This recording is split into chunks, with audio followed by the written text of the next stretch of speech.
তো দেখেন অনেক দিনের গাছ, কিন্তু কোন দিনের গাছ পুরাতন হয়ে গেছে।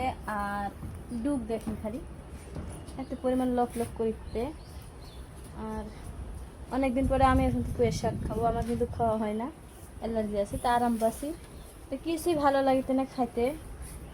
তাই জন্য আমবাড়িতে এসে চোখে পড়লো পুয়ের শাক, কারণ সে না খেতে আমি পারবো না।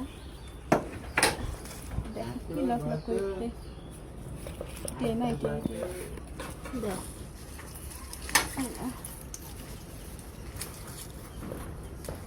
তুমি যে খাবেন খেতে পারছো।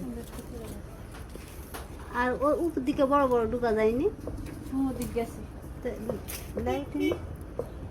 আনলা দেখুন একটু কি খায় ফুরাবেন উনি?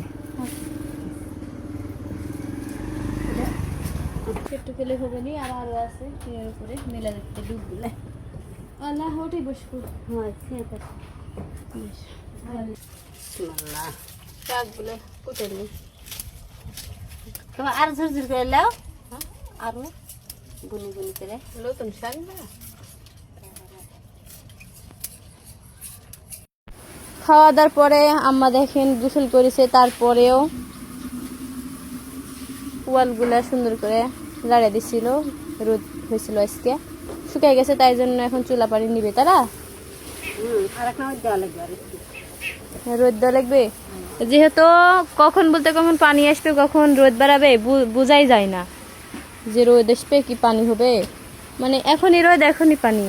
দেখেন আজকে সারাদিন হিনি রোদ, একটু একটু গরম হেভি, বাতাস অত নাই, আবার ঘুমসে গরম, বৃষ্টিও নাই। ঠিক আছে ওগুলো কিন্তু এখন রেখে আসবে। ও খড়ির মাছিতে রেখে দিল সামলায়।